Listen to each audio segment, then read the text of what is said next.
हमारे सारे शरीर को, हमारे सारे जीवन को नियंत्रण में रखते हुए अपनी दिशा में चलाने वाले हमारे महत्वपूर्ण अंगों में से एक अंग है हमारी आंखें। अगर हमारी आंखें अच्छी हो तो सब कुछ अच्छी दिखाई पड़ेगा। अगर हमारी आंखें अच्छी ना हो तो हमें कुछ भी ठीक से दिखाई नहीं पड़ेगा। धुंधली आंखों से देखते तो हमारे जीवन भी धुंधलापन सा रहता है। बंद आंखों से देखने की कोशिश करते हैं, अर्थात अंधत्व के नजरिए से हम लोग देखने की कोशिश करते हैं। हमारे मन को और हमारी सोच को बंद रखते हुए बस नाम के लिए हम अपनी आंखों से अगर देखते हैं, ये आंखें भी हमारे जीवन को सही चीजें नहीं दिखाती हैं। हमारे जीवन को जो कुछ भी दिखाना है और हमारे जीवन से जो कुछ भी करवाना है, हमारी आंखें सबसे महत्वपूर्ण भूमिका को निभाती हैं। यदि हम अच्छी आंखों वाले अर्थात अच्छी दृष्टि वाले होते हैं, अच्छे मन के साथ में हमारी आंखें भी सही दिशा में चलाती हैं। कभी कभी ऐसा भी हो सकता है हमारी आंखें तो अच्छी हैं परंतु सामने तो अंधकार है, अंधकार में हम कुछ भी नहीं देख पाते हैं। इसलिए अंधकार में देखने के लिए हमें रोशनी की जरूरत पड़ती है। रोशनी हमें दीपक से मिलती है और यही आंख हमारी देह के दीपक बनती है, ज्योति बनती है।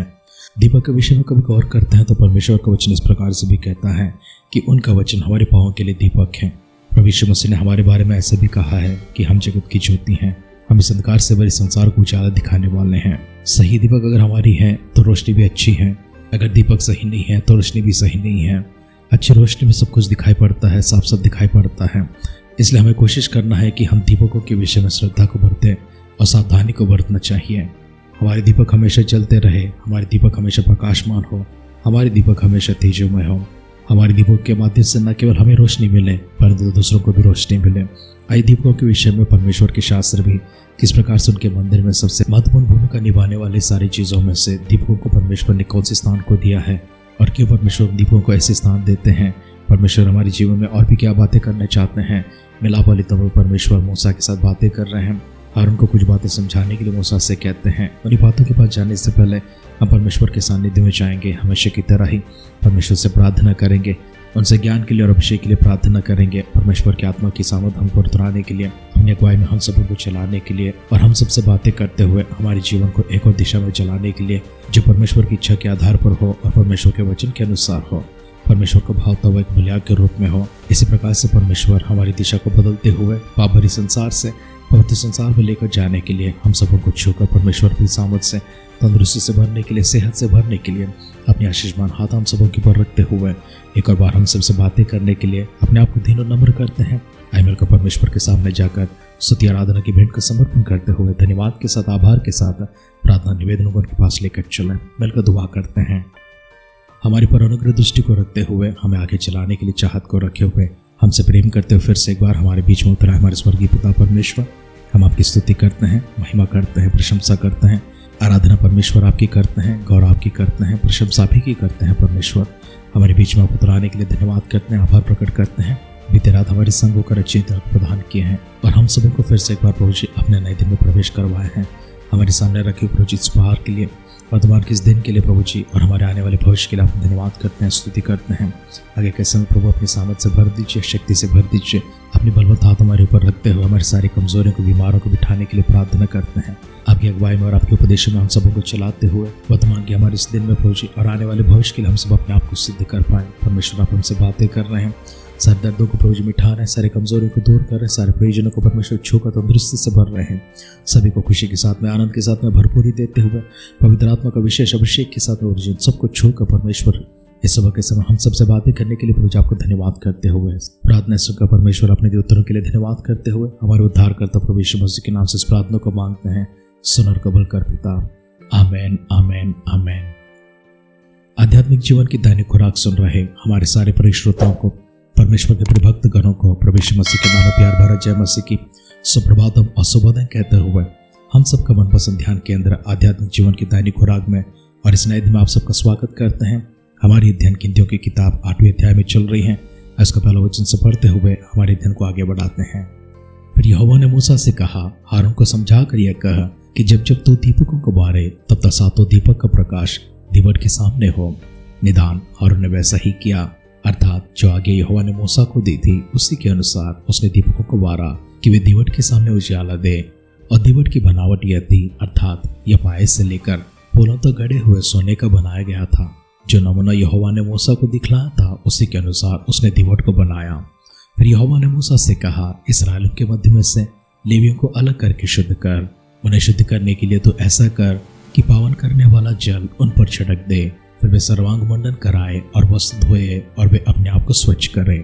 तो वे तेल से सने हुए मैदे के अन्न बलि समेत एक बछड़ा ले ले और पाप बलि के लिए एक दूसरा बछड़ा लेना, और तो लेवियों को मिलाप वाले तंबू के सामने पहुंचाना और इस्राएल की सारी मंडली को इकट्ठा करना। तब तो लेवियों को यहोवा के आगे समीप ले आना और इस्राएली अपने अपने हाथ उन पर रखे। तब हारून लेवियों को यहोवा के सामने इस्राएलियों की ओर से हिलावी भेंट करके अर्पण करे कि वे यहोवा की सेवा करने वाले ठहरे, और लेवी अपने अपने हाथ उन बछड़ों के सिरों पर रखे। तब तो लेवियों के लिए प्रायश्चित करने का एक बछड़ा पाप बलि और दूसरा होम बलि करके यहोवा के लिए चढ़ाना, और लेवियों को हारून और उसके पुत्रों के समूह खड़ा करना और उनको हिलाने की भेंट के लिए यहोवा को अर्पण करना, और उन्हें इस्राएलियों में से अलग करना, सो मेरे ही ठहरेंगे। और जब तो लेवियों को शुद्ध करके हिलावे भेंट के लिए अर्पण कर चुके, उसके बाद वे मिलाप वाले तंबू संबंधी सेवा टहल करने के लिए अंदर आया करें, क्योंकि वे इस्राएलियों में से मुझे पूरी रीति से अर्पण किए हुए हैं। मैंने उनको सब इस्राएलियों में से एक एक स्त्री के पहलौठे की संति अपना कर लिया है।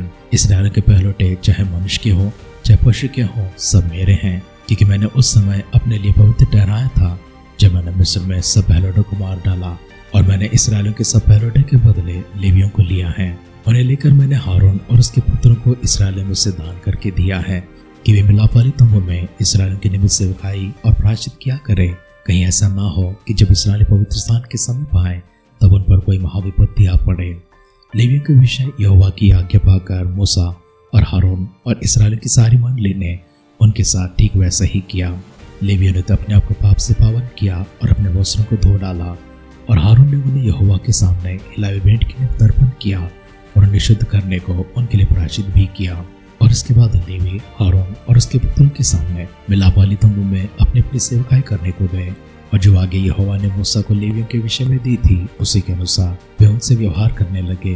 फिर यहोवा ने मूसा से कहा, जो लेवियों को करना है वो यह है कि 25 वर्ष की अवस्था से लेकर उससे अधिक आयु में मिलाप वाले तंबू संबंधी काम करने के लिए भीतर प्रस्तुत हुआ करें, और जब 50 वर्ष के हों तो फिर उस सेवा के लिए न आए और न काम करें, परंतु वे अपने भाई बंधुओं के साथ मिलाप वाले तंबू के पास रक्षा का काम किया करें और किसी प्रकार की सेवकाई ना करें। लेवियों को जो जो काम सौंपे जाए उनके विषय तो उनसे ऐसे ही करना। अब तक के वचनों को हमने देखा है, परमेश्वर ने दीपकों के बारे में बताया था, उसके बाद लेवियों के बारे में बताया है। दीपक परमेश्वर के पवित्र स्थान में उस दीवट के सामने होना चाहिए, और साथ ही साथ परमेश्वर ने लेवियों को अलग करके कहा है, सारे इस्राएलियों में से वे मेरे लिए पहलौठे ठहरेंगे। मैंने उनको चुन लिया है। मैंने उन्हें उस समय चुना था जब मिस्र में सारे पहलौठे मर रहे थे, लेकिन इसराइल के पहलौठों को मैंने जीवित रखा था, चाहे मनुष्य के हो या फिर पशु के हो। इसलिए इसराइल के जो कोई भी पहलौठे हैं मनुष्यों के हो सकते हैं या फिर पशुओं के हो सकते हैं, वे सब मेरे ही ठहरेंगे। परमेश्वर ने लेवियों को अलग किया है, शुद्ध करने के लिए कहा है। अभी भी मिलाप वाले तंबू में इसी प्रकार से परमेश्वर मूसा से बातें कर रहे हैं और उनको समझा रहे हैं, और सारे इस्राएलियों के साथ में वैसे करवा रहे हैं। अभी तक मिलाप वाले तंबू को लेकर इस्राएल यहाँ से कूच करके आगे नहीं गए हैं। 2 वर्ष बीत चुके हैं, हमने गौर किया है, 2 महीने से ऊपर भी बीत चुका है। परमेश्वर अभी भी उनसे बातें कर रहे हैं, उनको सिद्ध कर रहे हैं, उन्हें तैयार कर रहे हैं। सारी बातें, सारी उपदेश समाप्त होने के बाद परमेश्वर उनको एक से लेकर जाएंगे। परमेश्वर इस्राएलियों के ऊपर बादल में होकर आते हैं, वे अभी तक वहीं बसते रहे। परमेश्वर ने अभी तक अपने निवास को नहीं हिलाया है, वहां से कुछ नहीं किए हैं, इसलिए इस्राएल भी वहीं पर हैं, अपने निवास को नहीं हिलाए हैं, वे कुछ करके आगे नहीं बढ़े हैं।